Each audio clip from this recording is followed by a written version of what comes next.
우리가 운전을 하다 보면은 예측할 수 없는 일들을 많이 만나게 됩니다.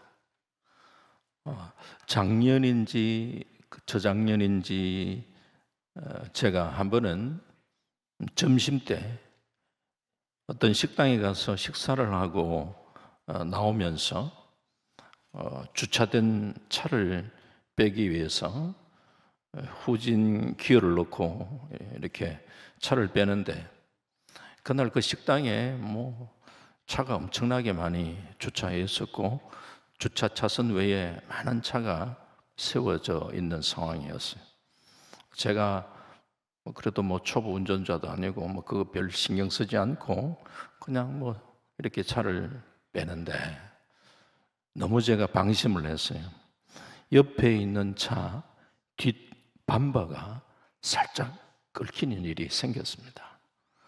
그래서 주차 관리인을 불러가지고 차 주인을 좀 불러달라고 그렇게 부탁을 하고, 그리고 나와서 차를 가만히 보니까 벤츠 차라.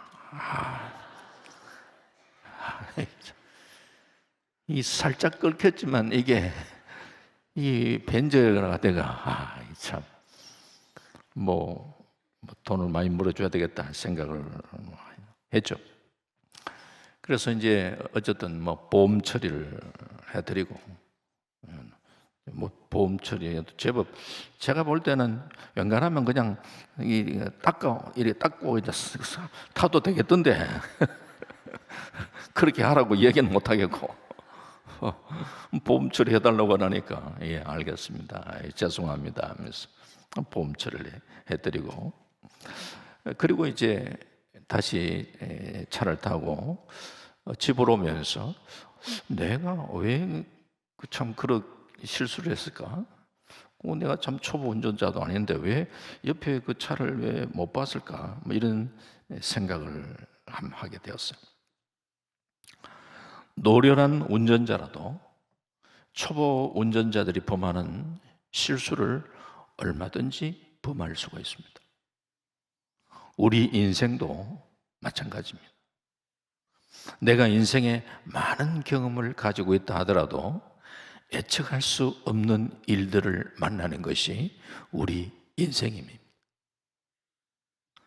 그렇다고 어떤 일을 만났을 때 그냥 주저앉아 있을 수 없습니다. 운전자가 어떤 사고를 내면은 초보자들은 이제 불안해가 그것 때문에 아이고 앞으로 내가 운전 못 하겠어, 운전을 포기해버리고 하는 그런 경우가 있는데, 그걸 극복해야죠. 운전하다 보면 그런 일들이 얼마든지 일어나니까 말이죠.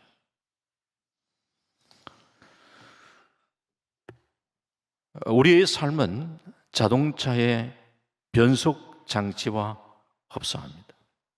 앞으로 나아가기 위해서는 전진 기어를 넣어야 합니다. 만약에 전진해야 하는데 후진 기어를 넣고 악셀레이터를 밟으면은 그건 사고가 나는 거죠. 문제는 우리 인생에 이런 여러 많은 파도, 어려움 이런 것이 밀려올 때가 많은데, 그때에 나도 모르게 인생에 후진 기어를 넣는다는 거죠. 그러면서 자신의 능력을 한탄하고 부정적인 태도를 취할 때가 많습니다. 우리가 만나는 여러 일들 속에 우리는 주저앉거나 아니면은 후진하려고 생각하지 마시고 바로 그때에 하나님의 은혜로 무장하고 새롭게 힘차게 나아가는, 전진해 나가는 그런 삶을 우리는 살아가려고 애를 써야 합니다. 여러분들의 인생 기어는 지금 어느 상태에 놓여 있습니까? 중립 상태에서 내가 이리 갈까 저리 갈까 방향을 잡지 못하고 방황하고 있습니까? 아니면은 후진 기어를 넣고 조금 빼갈까, 좀 물러설까 이렇게 생각하고 있습니까? 오늘 잘 아는 말씀이지만 이 말씀을 가지고 다시 한번 우리를 돌아보고 우리 인생 기여가 전진 기여로 바뀌어지는 은혜가 있기를 주의 이름으로 축원합니다.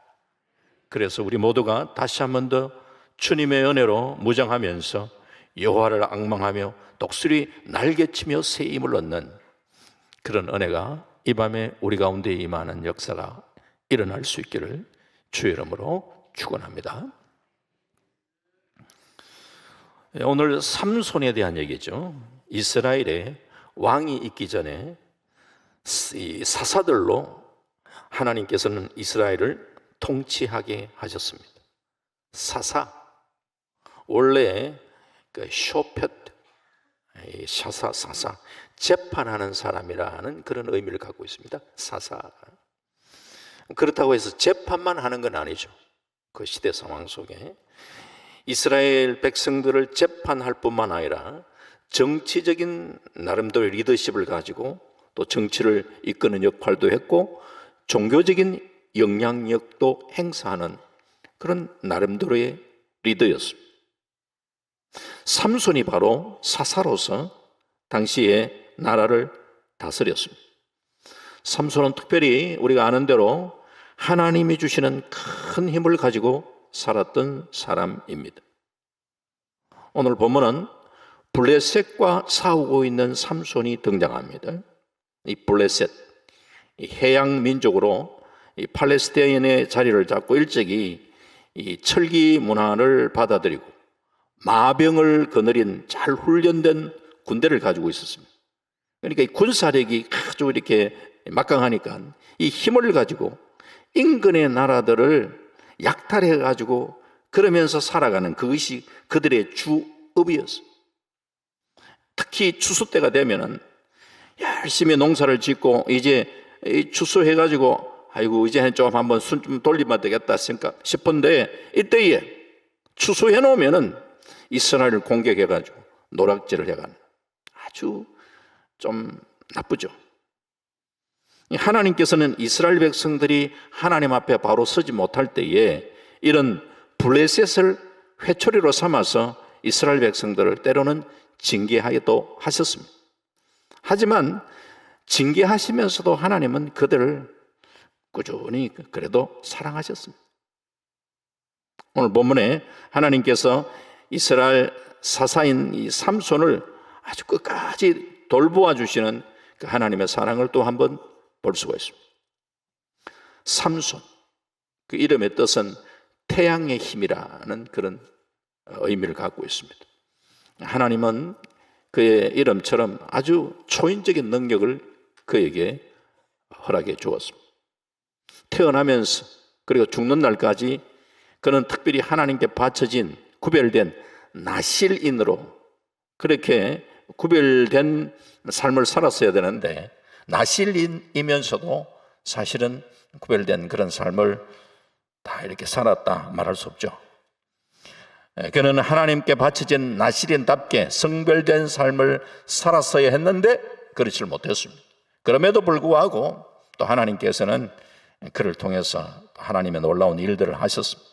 그 모든 것이 하나님의 은혜죠. 삼손에게만 하나님의 은혜가 임했던 것이 아니고 저와 여러분들에게도 동일하게 우리는 하나님의 은혜로 살아가고 있는 줄 믿습니다. 태양의 힘이라는 힘을 가진 삼손, 그는 그의 이름대로 아주 육체적으로 막강한 그런 힘을 가지고 있었습니다. 그러한 그가 할례받지 않은 그 블레셋 사람의 딸을 아내로 삼았습니다. 즉 하나님을 믿지 않는 아내를 얻었습니다.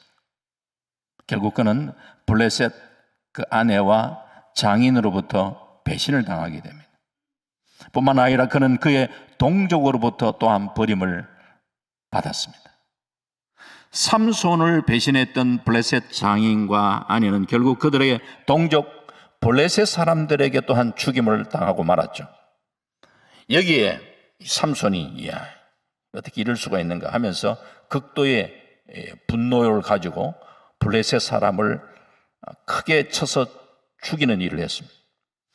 이러니까 서로 이제 싸우고 하다 보니까 이제는 또 블레셋 사람이 자기가 그렇게 당했으니까 야, 복수해야 되겠다 생각을 하고 올라와서 유다의 진을 치게 된 것이죠. 삼손에게 복수하기 위해서 우리가 당한 만큼 갚아줘야 되겠다 이런 생각. 그런데 당시에 유다 사람들은 한 3,000명 정도 되었어요. 3,000명. 그런데 블레셋 사람들이 쳐들어온 것은 1,000명 정도였어요. 그러니까 1,000명 쳐들어왔는데 3,000명이 있으니까 충분하게 숫자적으로 물론 힘이 약간 딸린다 하더라도 그래도 한번 싸울만 하잖아요. 1,000명 올라왔는데 3,000명이 이렇게 좀 힘을 모아가지고 물리치면은 이렇게 충분하게 좀 한번 해볼 수도 있는데 이 사람들은 그러질 않았어요.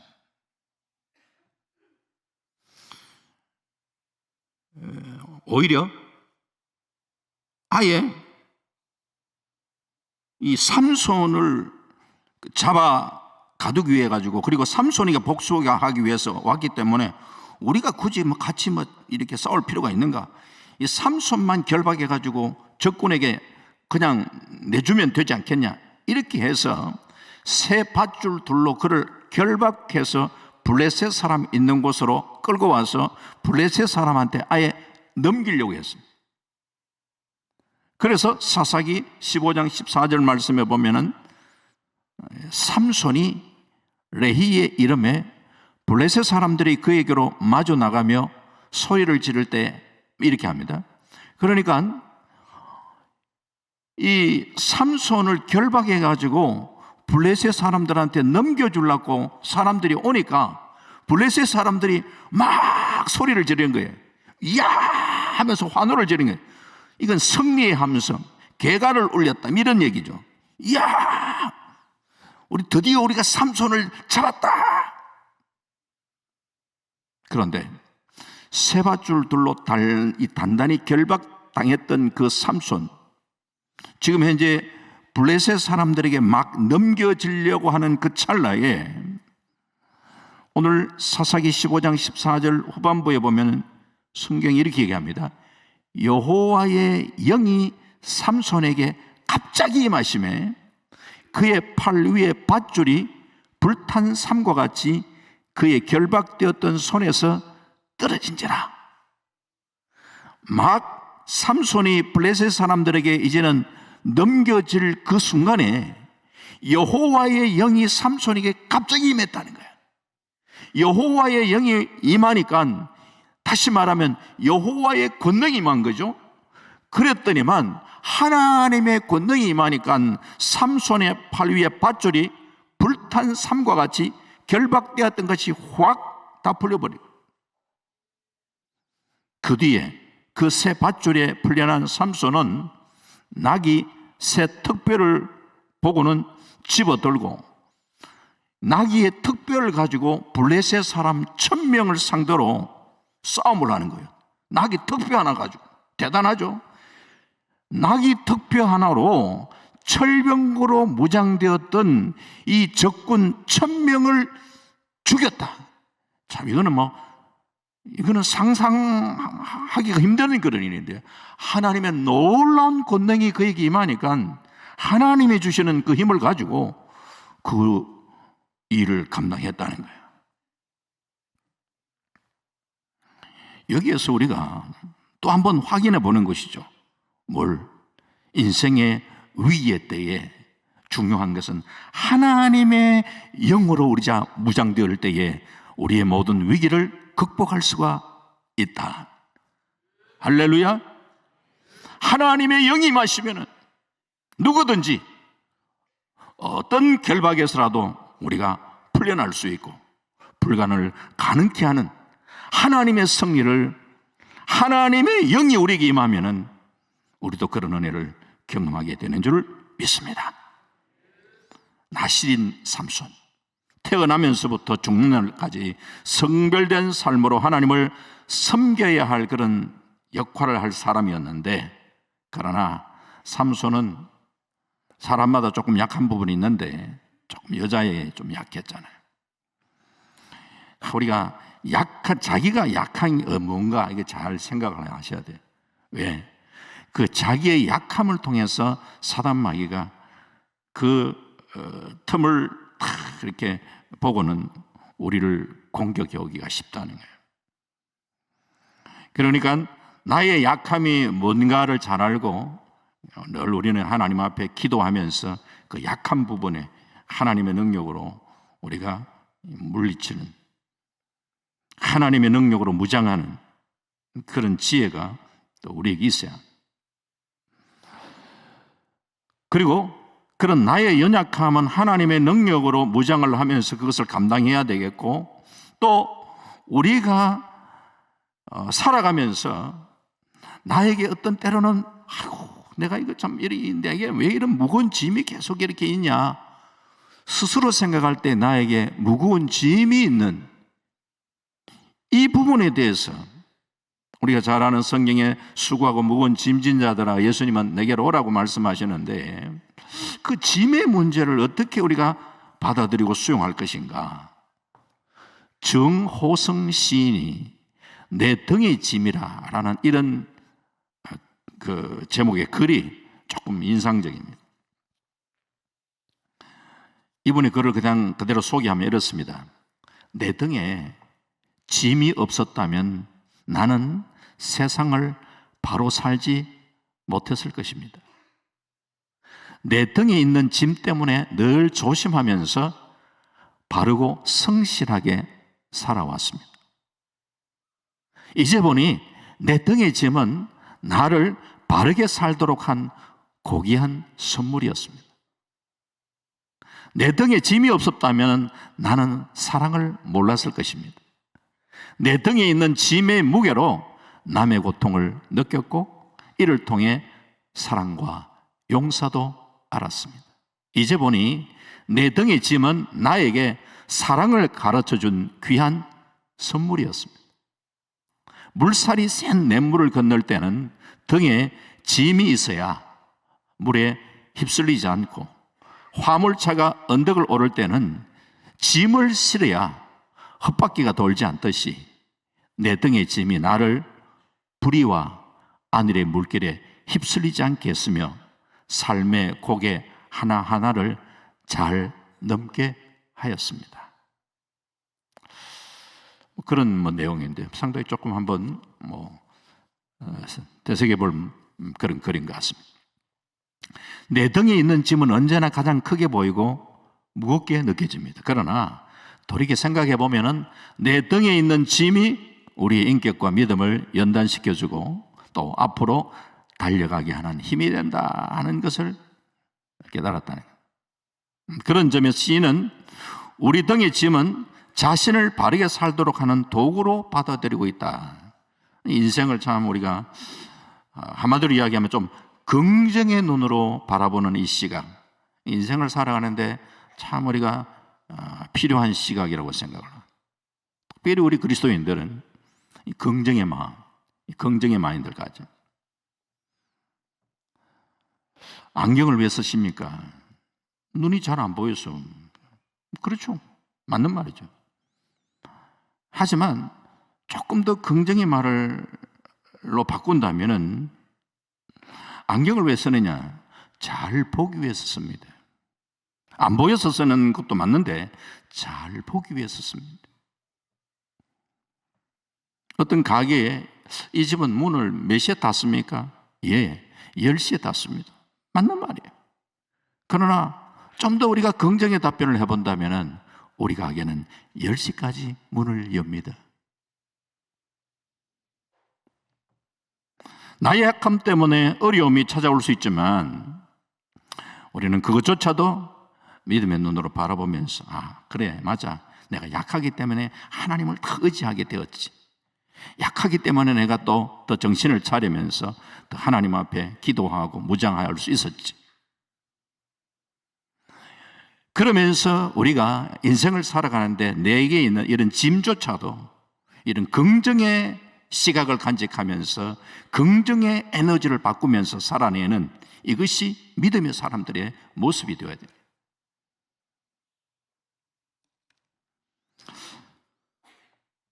다시 이 사사기 15장 14절의 그 중간에 보니까 여호와의 영이 삼손에게 갑자기 임하심에 라고 말씀하고 있는데, 하나님의 능력으로 일대천의 싸움을 싸워서 승리할 수 있었습니다.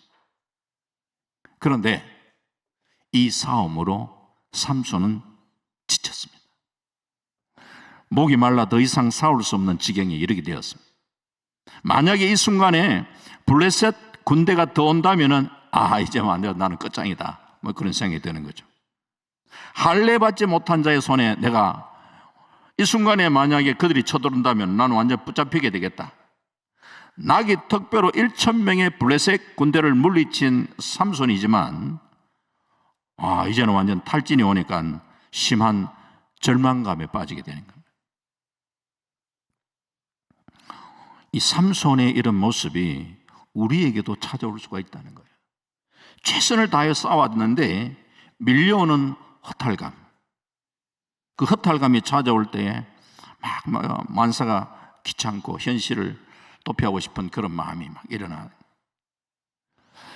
이제는 막 더 이상 아무것도 못할 것 같고, 이러다 막 이게 막 다 끝나버리는 거 아닌가라는 이런 생각들. 삼손도 열심히 이 전쟁을 치르고 일대천 참 상대를 해서 그렇게 대성을 거두고 난 다음에 이 탈전하고 나니까 아이고 이제 완전 내가 죽겠구나.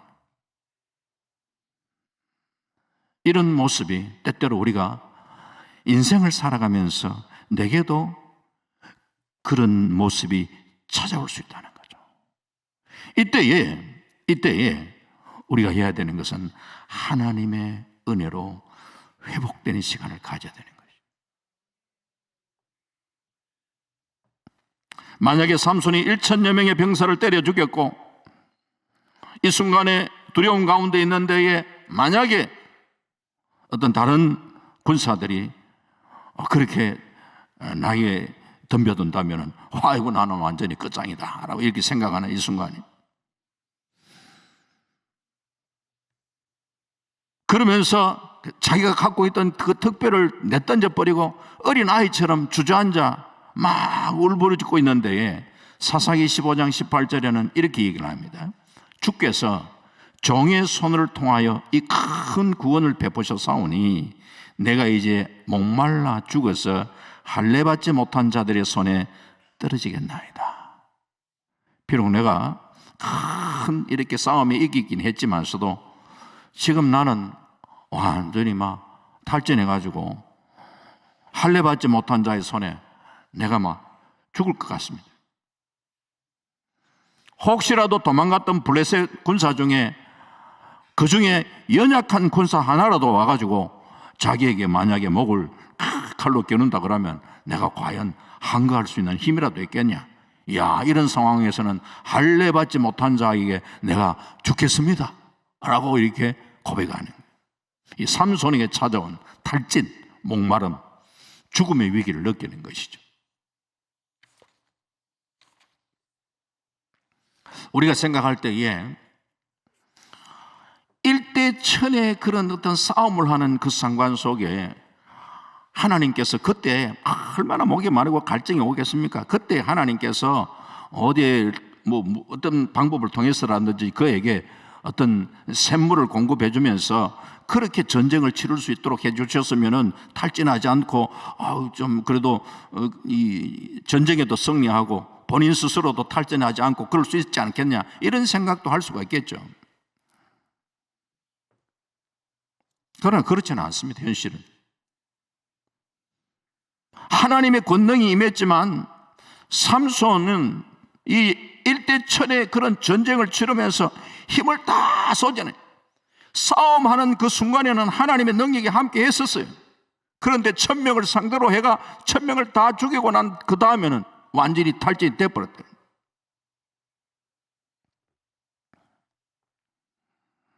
여기에 우리가 하나 깨달아야 되는 게 있습니다. 스스로가 이제는 탈진을 했다. 만약에 그런 탈진의 현상이 나타나지 않았을 때에 우리 생각에는 내가 일대천에 그런 어떤 상대를 하고 그러면서 1000명을 그냥 물리치고 그러면서 아직까지 힘이 그냥 막 남아있는 이런 상황 같으면은 물론 하나님의 은혜가 임하고 하나님의 능력이 그를 붙들어 줌으로써 그런 일도 일어날 수가 있겠지만, 그럴 경우에 이야, 내가 정말 힘이, 이야, 내가 스스로 생각해도 내가 대단하구나, 이야, 이건 내가 힘이 이게 장사냐? 마치 자기가 1000명을 상대로 해서 이긴 그 힘이 자기에게 주어져 자기 힘으로 그렇게 승리한 것처럼 착각할 수 있는 거예요. 그가 탈진이 왔을 때에 내가 1000명을 상대로 이길 수 있었던 것은 이거 결단코 내 힘이 아니었구나. 이거는 하나님이 나와 함께 하셔서 하나님이 함께 하시는 그 힘으로 싸운 거구나. 그걸 깨닫는 거죠. 그렇기 때문에 그런 탈진한 상황 속에서 내가 할 수 있는 일은 다름이 아니라 하나님을 더 의지하는 거구나. 하나님께 더 매달리는구나. 아무리 1000명을 상대로서 승리했다 할지라도 하나님이 함께하지 않는다면 나는 결단코 승리할 수 없는 연약한 존재이구나 하는 것을 자각해야 되는 거예요. 그러면서 겸손하게 하나님을 붙들며 나갈 수 있어야 되는 거예요. 갈멜산에서 이방 선지자들과 대결해서 이기고 하늘에 불을 내리게 했던 엘리야도 영적 침체에 빠졌던 적이 있잖아요. 그럼 두려움이 찾아오니까 막 도망가게 되고, 두려움이라는 것은 그렇게 한순간에 들어오는 거예요. 하지만 하나님은 하나님의 사람들이 계속해서 영적인 그런 침체 가운데 있고 탈진 가운데 머물러 있는 것을 원하는 게 아니고 벗어나기를 원해요.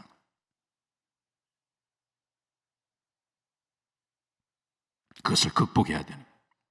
역도 선수가 만약에 200kg의 무게를 들었다. 와, 대단하다. 문제는 그 다음 도전할 때에 201kg에 무너질 수가 있어요. 1kg, 뭐 어지간한 아이들도 들 수 있는 무게지만 1kg의 무게가 더 얹혀짐으로써 무너질 수가 있네요. 낙타가 쓰러지는 것은 깃털같이 가벼운 마지막 짐 하나 때문에 쓰러질 수 있다는 거예요. 그 더해지는 1kg 무게로 인하여 내가 넘어진다, 일어나지 못한다 이럴 때는 좀 억울하잖아요. 그렇기 때문에 우리는 믿음의 사람들에게 있어서는 하나님의 그때의 도우심을 다 의지하면서 한계점을 한번 뛰어넘는 이런 도전이 이 믿음의 사람들에게는 필요한 것입니다. 타격의 천재로 불리는 그 LA의 엔젤스의 그 조시 해밀턴 얘기입니다. 그는 좀 최고 계약금을 받고 템파베이에 입단을 합니다. 2001년도 어느 날 그는 어머니가 운전하는 트럭 타고 가다가 마주오던 차와 정면 충돌 사고를 하고, 그러면서 이제 이 허리를 크게 다칩니다. 야구 선수에게서 허리를 다친다는 거, 이거는 뭐 은퇴해야 되는 거죠. 8번의 입원과 재활을 거치면서 그런 결국 그라운드를 떠나게 됩니다. 그리고 그는 거기에서 완전 다운이 돼가지고 약물, 알코올에 젖어 살면서 4번이나 자살을 시도합니다. 그런 가운데 아내도 자녀도 막 그 곁을 떠나버리고, 그러면서 야, 내가 이래 살아서 뭐 하겠냐 하면서 호시탐탐 이 자살의 길을 자꾸, 자살을 한번 시도하는 사람 자꾸 이렇게 자살을 시도하게 되고 하는 거예요. 그러다가 2005년도 10월 6일 날 거의 막 폐인이 된 모습으로 거의 할머니를 찾아갑니다. 할머니가 오래간만에 온 손자를 안고 펑펑 웁니다. 애야, 네가 어떻게 이렇게 되냐? 네 모습이 마치 그냥 흡사 유령 같다. 야, 유령 같아. 그런데 하나님이 너의 원래의 모습으로 하나님은 돌려주시길 원한다. 야, 하나님을 의지하면서 다시 시작해. 하나님은 너와 함께 하셔. 다시 시작해 하면서 이 할머니가 그 손자를 붙들고 울면서 손자를 격려하는 거예요. 너 할 수 있어. 너 할 수 있어. 그 할머니가 그렇게 격려하는 그 격려에 새 힘을 얻고, 그러면서 그가 제대로 보지 않았던 성경을 다시 펴들고, 그러면서 이제 성경을 한번 가까이 하려고 성경을 펼쳐들었는데, 그때 그의 눈에 확 들어왔던 말씀, 이게 이제 레마처럼 들어오는 말씀, 그게 이제 야고보서 4장 7절 말씀이었어요. 그런즉 너희는 하나님께 복종할지어다. 마귀를 대적하라. 그리하면 너희를 피하리라. 이게 막 레마처럼 확 살아서 자기가 막 말씀이 확 들어오는 거예요. 이 말씀 한마디가요, 이게 살아서 내게 역사할 때, 이게 레마로 역사할 때, 이게 능력이 나타나는 거예요. 66권 기록된 로고스의 말씀을 읽다가 여러분들이 이것이 살아서 내게 확 역사되어지는 레마의 말씀이 여러분 가운데 그렇게 능력으로 역사하기를 주 이름으로 축원합니다. 그 말씀을 붙들 때에 역사가 나타나요. 바로 그때부터 시작해서 술과 마약을 끊고 완전히 거듭나는 크리스찬이 된, 이후에 메이저리그에 복귀를 하고 최고 연봉 받는 선수로 다시금 거듭납니다. 2010년도 완전 최우수 선수로 선정되고, 2012년도 한 경기에 5타수 5안타 4홈런 8타점 18루타 대기록을 달성을 하고, 2013년 4월 3일 LA 다저스 류현진 선수로부터 시범 경기 첫 홈런 뽑아내고, 이런 기록들이 있습니다. 하나님의 자녀들에게 인생의 위기는 있습니다. 탈진도 올 수 있습니다. 이때에 우리가 하나님의 능력으로 다시 한 번 더 일어서는 기회로 삼을 수 있기를 바랍니다. 이 위기를 당할 때일수록 하나님을 더 의지하고 매달려야 돼요. 하나님은 그때 우리와 함께해 주시는 줄 믿습니다. 삼손이 피 묻은 나귀 턱뼈를 던져버리고 주저앉았습니다. 그리고는 하나님 앞에 간절히 부르짖었을 때에 하나님께서 그 우묵한 곳을 터뜨리시는데, 여기에 바로 엔학고레의 샘이 터집니다. 엔학고레, 엔이라는 건 샘물이라는 뜻이고, 학고레, 부르짖는 사람이라네. 부르짖는 자의 우물이게 엔학고레, 부르짖는 자의 우물. 여기 학고레 부르짖다라는, 여기 분사, 이게 원래의 뿌리가 보면은 성경에 부르짖다는 말에 많이 나오는 이 히브리 단어가 있어요. 이 카라란 말이에요. 카라. 부르짖다, 매달리다, 외치다, 간절히 그냥 카라. 이것은 속으로 그냥 내가 이렇게 마음으로 이렇게 하는 게 아니고, 다른 사람이 들을 수 있는, 카라는 그냥 부르짖는 게 목청껏 매달리는 게 목청껏. 삼손이 라맛 레히에 주저앉아서 하나님 앞에 간절하게 부르짖었대. 오늘 우리들도 이 카라, 부르짖는 기도가 회복되는 은혜가 있기를 주 이름으로 축원합니다. 쉽지가 않습니다. 이 부르짖는 기도, 이 자꾸 훈련이 돼야 돼요. 자주도 반복하지만서도 우리는 신앙이라는 게 훈련. 기도도 훈련이고, 부르짖는 기도도 훈련. 부르짖는 기도가 훈련이 되어질 때에 그게 이제 묵상 기도도 좀 진짜 묵상이 돼요. 부르짖는 기도가 훈련된 사람이 묵상 기도할 때는 진짜 그것이 묵상이 되어지는데, 부르짖는 기도가 훈련이 되지 않고 그냥 묵상 기도하면은 주무시기가 쉽습니다. 그래서 우리가 이런 특별히 금요 기도회 때는 부르짖는 기도를 배우는 시간, 부르짖는 기도. 그것도 참 잘 안 되는 분도 있긴 있는데, 굳이 그래 해야 되느냐. 그런데 여러분 한번 해보세요. 기도가 다릅니다. 기도가 달라요. 부르짖는 기도. 사사기 오늘 15장 18절에 보면은 삼손이 심히 목이 말라 여호와께 부르짖어 이르되, 주께서 종의 손을 통하여 이 큰 구원을 베푸셨사오나 내가 이제 목말라 죽어서 할례받지 못한 자의 손에 떨어지겠나이다. 하나님께서는 기적적으로 그의 앞에 샘을 터뜨렸어. 맑은 생수가 쏟아져 나오기 시작합니다. 은혜는 물론 하나님의 소관이지만서도 주님은 언제나 은혜를 그리워하고 갈망하고 매달리는 사람, 간절하게 참 주의 은혜를 갈망하는 자에게 하나님은 놀라운 역사를 해 주시는 줄 믿습니다. 이 엔학골에 삼손이 그냥 간절하게 하나님 앞에 그냥 매달렸을 때에 하나님께서는 이 엔학골에 부르짖는 자의 샘, 놀라운 응답을 해 주셨습니다.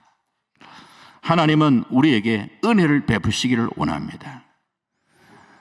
그 은혜를 얻는 방법은 다름이 아니라 하나님 앞에 우리가 매달려 기도하는 거예요. 현대인에게 기도가 너무 고상해졌습니다. 한번 제가 말씀드린 것 같습니다. 한번 따라해 볼까요? 신앙은 교양 있게, 기도는 무식하게. 신앙은 교양 있게, 그런데 기도는 무식하게. 그런데 우리는 반대로 생각할 때가 많습니다. 기도는 교양 있게, 신앙은 무식하게 그렇게 할 때가 많습니다.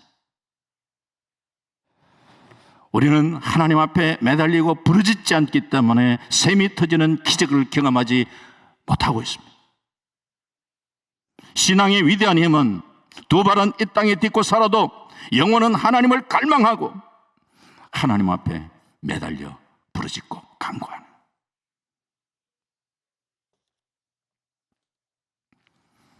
역대하 16장 9절에 여호와께는 온 땅을 두루 감찰하사 전심으로 자기에게 하는 자들 위하여 능력을 베푸시나니. 중요한 것은 부르짖는 삼손에게 하나님은 레위, 즉 레위는 지금 현재 삼손이 1,000명을 무찔렀던 그 장소가 레위, 거기에서 샘물을 터뜨려 주셨습니다. 레위에서 물이 솟아났습니다. 레위는 삼손이 치열하게 전투했던 삶의 현장이에요. 땀 흘린 곳이에요. 그의 모든 것을 쏟아내어 놓았던 그 장소가 레위였어요. 오늘 우리가 하나님 앞에 살아가면서 부르짖고 간구할 때에 우리의 삶의 현장에서 샘이 솟아나는 그런 역사가 일어나기를 주의 이름으로 축원합니다. 내가 살아가는 삶의 터전 속에 하나님이 생수를 허락하셔서 그 삶의 터전 속에서 쓰임을 얻고 승리하는 그런 삶을 우리는 살아갈 수 있어야 되는 거예요. 그 힘을 얻고 마지막 20절에 보면 블레셋 사람의 때에 삼손이 이스라엘의 사사로 20년 동안 지냈더라. 삼손이 하나님이 주시는 새 힘을 얻고 그때 한번 힘 얻는 것으로 끝나는 것이 아니고 하나님이 주시는 그런 생수의 은혜를 경험을 하고 20년 동안 쓰임받는 그런 삶을 살았더라. 이런 은혜가 저와 여러분 가운데 있기를 주의 이름으로 축원합니다.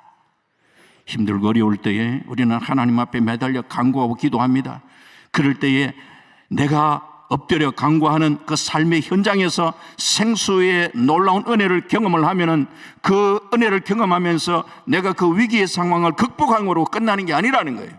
그것도 위기도 극복하지만서도 그 힘을 가지고 계속해서 하나님께 쓰임받는 그 인생을 살아가는 이것이 놀라운 은혜라는 거예요.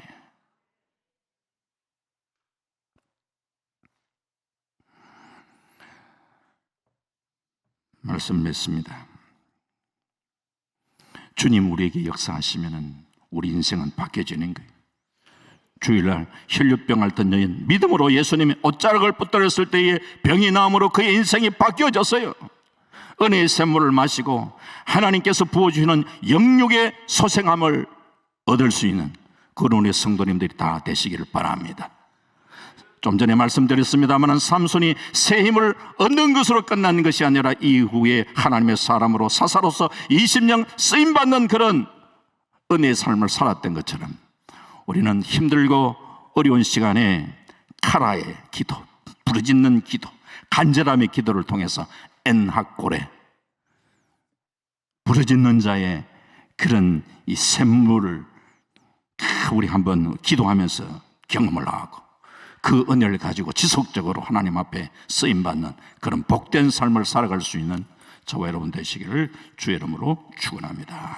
하나님, 아멘. 하나님 감사합니다. 참 삼손을 바라보면서 또한 우리가 도전을 받습니다. 그가 블레셋 사람 1000명을 물리치고 탈진한 가운데, 그러나 그게 주저앉아 있었던 것이 아니라 하나님 앞에 부르짖고 매달렸을 때에 하나님께서는 그곳에서 샘을 터뜨려 주시고 엔하골의 샘, 부르짖는 자의 샘, 그것을 경험할 수 있도록 인도하시고 그 은혜를 모아보았던 삼손이 20년 동안 계속해서 쓰임받는 삶을 살았던 모습을 오늘 또한 바라봅니다. 하나님, 오늘 우리가 기도하기 위해서 나왔습니다. 이 밤에 우리가 부르짖고 간구하고 기도할 때에 하늘문이 열리게 하옵소서. 오늘 우리에게도 생수의 강이 우리의 심령에 터지는 역사가 일어나게 하여 주시옵소서. 그 힘을 가지고 우리가 지속해서 하나님 앞에 쓰임받는 삶을 살아갈 수 있는 우리 모두가 될 수 있도록 축복하여 주옵소서. 예수님 이름으로 기도하옵나이다. 아멘.